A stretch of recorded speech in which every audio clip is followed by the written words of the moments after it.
Assalamualaikum warahmatullahi wabarakatuh. Perkenalkan, nama saya Divya Rizky Kirana dengan NPM 10080818448 dengan pembimbing saya Profesor Dr. Neni Yulianita Dr. Andes MS. Di sini saya ingin memaparkan hasil penelitian saya yang berjudul Manajemen Krisis PR PT Egerindo Multiproduk Industri dalam Memulihkan Citra Perusahaan, studi kasus pada YouTuber Dian Widianarko. Krisis perusahaan pernah dialami oleh PT Egerindo Multiproduk Industri, di mana dalam krisis tersebut, perusahaan Eger kehilangan rasa kepercayaan dari masyarakat.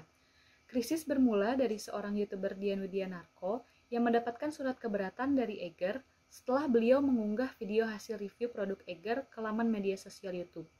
Surat keberatan itu kemudian diunggah oleh Bapak Dian ke laman media sosial Twitter, dengan menambahkan rasa kekecewaannya karena beliau mengaku tidak ada kontrak endorsement dalam melakukan review produk. Diunggahnya surat keberatan tersebut ke laman media sosial Twitter membuat banyak masyarakat ikut kecewa karena surat keberatan itu tidak seharusnya diberikan pada konsumen Eger yang secara tidak langsung membantu memasarkan produk Eger.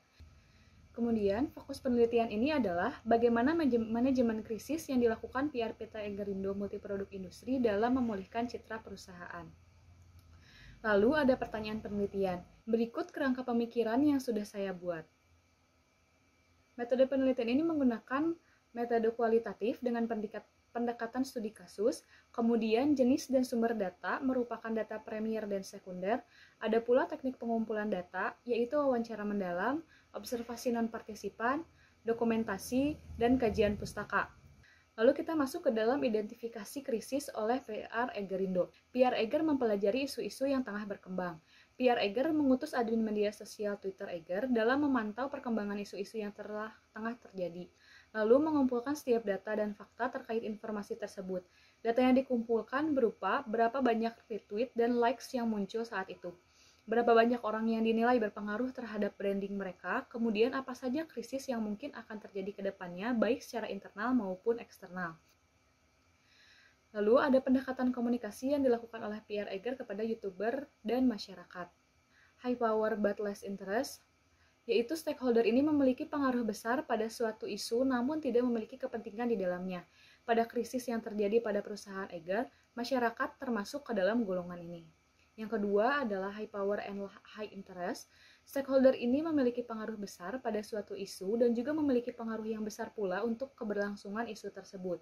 Pada krisis yang terjadi, YouTuber Dian Widianarko termasuk ke dalam golongan ini. Dalam melakukan pendekatannya, PR Eger lebih dulu mengambil langkah untuk menjalin komunikasi dengan YouTuber Dian Widianarko.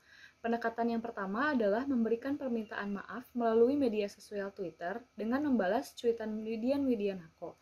Kemudian, PR Egerindo meminta maaf secara pribadi dengan mengirimkan pesan langsung menggunakan akun resmi Twitter milik Eger. Ada pula pendekatan kepada masyarakat. Meskipun tidak memiliki keterlibatan atau kepentingan, namun masyarakat memegang pengaruh besar dalam memulihkan citra. Maka, PR Egerindo memberikan permintaan maaf pada media sosial Twitter dan Instagram sebagai media komunikasi. Lalu kita masuk kepada pemanfaatan media yang dipilih untuk memulihkan citra. Dalam memulihkan citra perusahaannya, PR Eger memanfaatkan media sosial Twitter, Instagram, dan YouTube. Kemudian, PR Eger juga memanfaatkan media relation seperti influencer dan brand ambassador.